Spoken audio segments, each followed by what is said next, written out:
Assalamualaikum warahmatullahi wabarakatuh. Salam sejahtera untuk kita semua.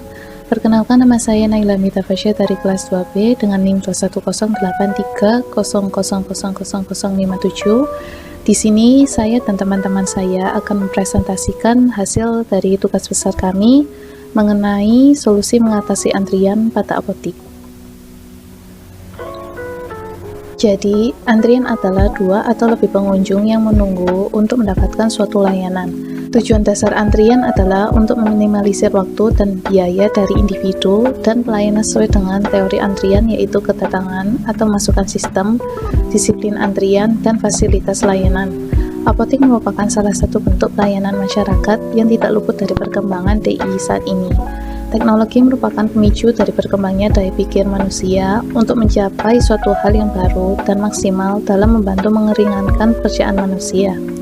Dengan teknologi yang dimiliki, dapat memberikan solusi atas masalah-masalah yang dihadapi, terutama berbagai masalah informasi yang saat ini masih dikerjakan secara manual, beralih dengan menggunakan mesin-mesin yang mutakhir seperti komputer. Kemajuan teknologi ini mendorong suatu pemberian informasi untuk dapat memanfaatkan teknologi baru sesuai dengan kebutuhan tersebut.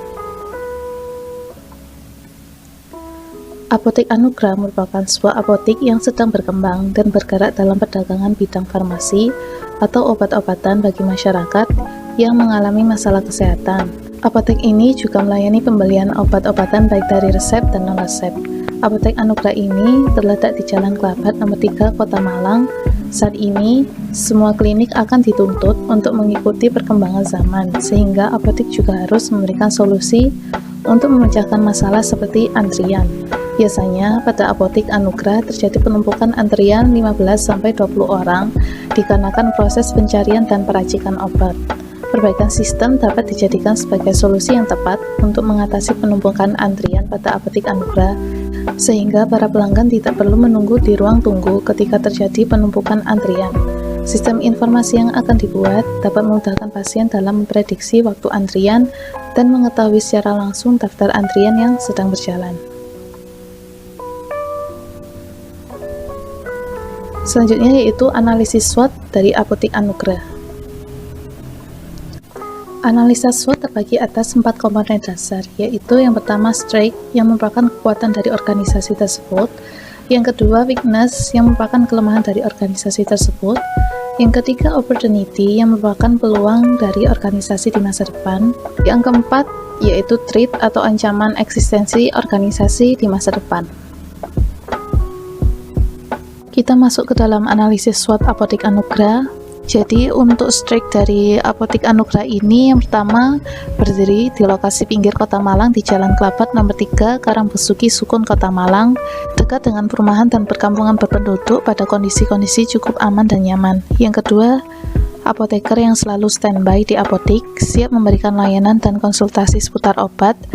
Yang ketiga yaitu kelengkapan produk, di mana apotek ini tidak hanya menyediakan obat tetapi menyediakan produk kebutuhan lain, contohnya susu, perlengkapan bayi, dan perlengkapan kebutuhan wanita. Yang keempat yaitu sudah memiliki izin sesuai dengan undang-undang yang berlaku. Selanjutnya yaitu weakness. Weakness dari apotek Anugrah ini, yang pertama lokasi yang cukup sempit, yang kedua tempat parkir dan ruang tunggu pasien sempit, yang ketiga jumlah karyawan hanya 2 orang, yang keempat sulitnya mendapatkan tenaga kerja yang kompeten, terutama tenaga kerja kefarmasian.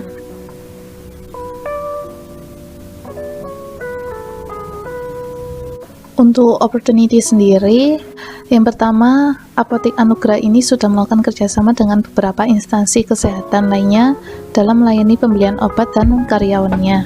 Yang kedua, apoteker sebagai sarana pengganti dokter. Yang ketiga, tersedia produk yang selalu dibutuhkan. Yang keempat, banyaknya warga sekitar apotek yang lebih memilih membeli obat di apotek Anugrah, sehingga peluang untuk membuka cabang sangat besar. Yang terakhir yakni threats. Yang pertama, peningkatan kenaikan tarif pajak terhadap obat-obatan. Yang kedua, adanya apotek lain yang dekat dengan apotek Anugrah. Yang ketiga, banyaknya persaingan antar apotek. Yang keempat, adanya isu tentang makanan dan obat berbahaya. Untuk selanjutnya yaitu workflow diagram apotek Anugrah. Untuk kondisi yang sekarang, pada Apotek Anugrah, pasien akan datang mendaftarkan diri untuk memeriksakan kesehatan dan membeli obat. Pasien akan menuju ke loket pendaftaran pada petugas untuk melakukan pendaftaran.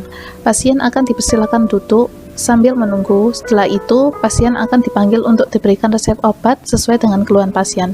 Untuk permasalahannya yakni pasien lama untuk menunggu antrian dengan ruang tunggu pasien yang terbatas dan adanya pandemi COVID-19. Untuk penjelasan selanjutnya akan saya serahkan kepada teman saya, Yorgi. Baik, saya akan melanjutkan presentasi dari teman saya.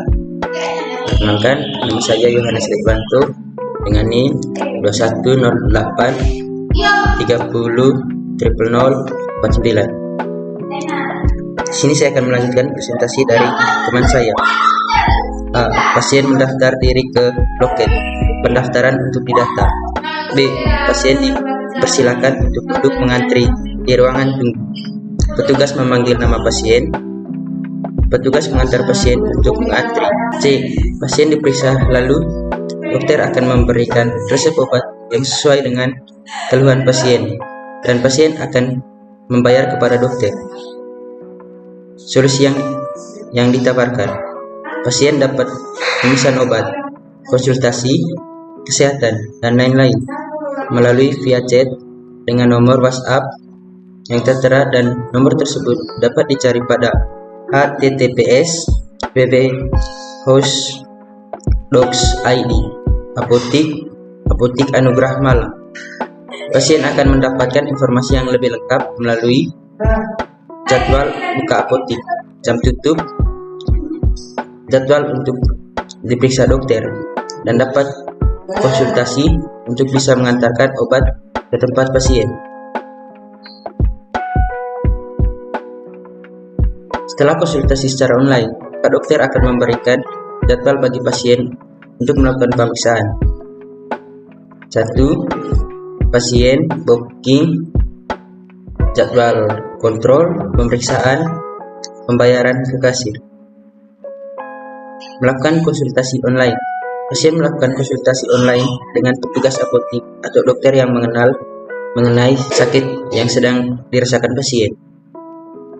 Pasien booking atau pesan kepada petugas apotek melalui via WA atau website yang sudah tersedia untuk melakukan pemeriksaan dan memberikan jadwal pemeriksaan secara langsung.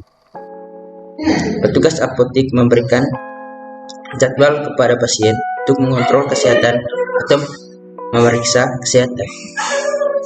Setelah mendapat jadwal untuk melakukan pemeriksaan kesehatan yang diberikan petugas apotek, pasien akan pergi ke apotek untuk diperiksa oleh petugas apotek.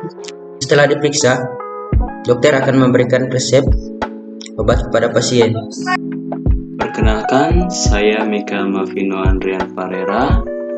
Saya dari kelas 2B, kelompok 2, NIM 2108 300003. Di sini saya akan lanjut presentasi mengenai data flow diagram. Data flow diagram atau DFD adalah suatu diagram yang menggambarkan aliran data dari sebuah proses yang sering disebut dengan sistem informasi. Data flow diagram juga menyediakan informasi mengenai input dan output dari tiap entitas dan proses itu sendiri. Dalam diagram, alur data juga tidak mempunyai kontrol terhadap flow-nya, sehingga tidak adanya aturan terkait keputusan atau pengulangan. Untuk penggambaran berupa data flowchart dengan skema yang lebih spesifik. Menurut Kenneth Kosar, tujuan dari adanya DFD sendiri adalah sebagai penyedia atau menjembatani antara pengguna dengan sistem. Fungsi dari DFD sendiri ini ada 3, yaitu yang pertama menyampaikan rancangan sistem. Dengan adanya DFD, proses penyampaian informasi menjadi lebih mudah. Contohnya, informasi sistem penjualan obat. Yang kedua, menggambarkan suatu sistem. Itu dapat membantu proses penggambaran sistem sebagai jaringan fungsional. Dan yang ketiga, perancangan model, di mana kita akan membuat model untuk membuat DFD sesuai dengan analisis SWOT yang akan dibuat. Contohnya DFD Apotek Anugrah.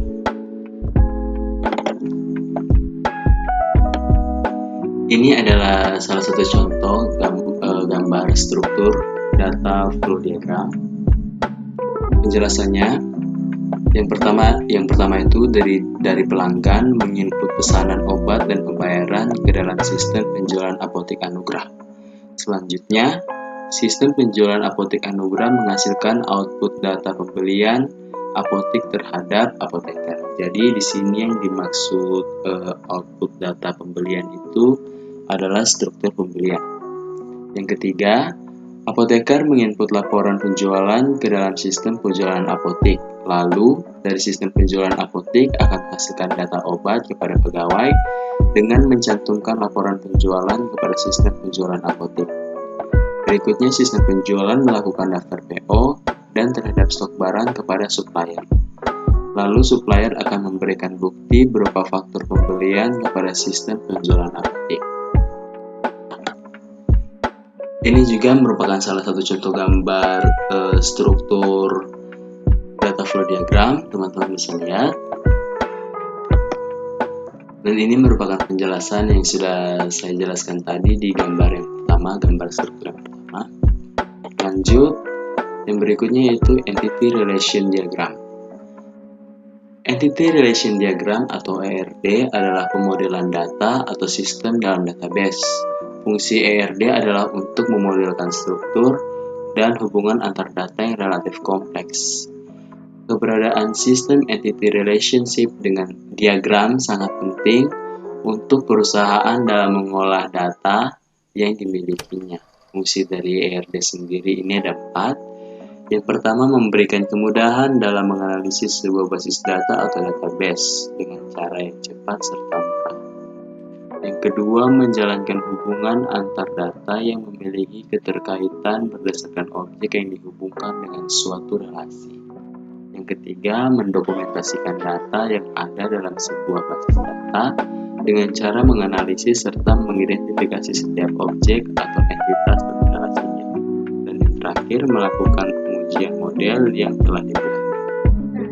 Perkenalkan, nama saya Lutgardis Arnistin Winarsi, NIM 2108 00037. Di sini saya akan melanjutkan presentasi dari teman kelompok saya, yaitu Mikael, Naila, dan Yorgi.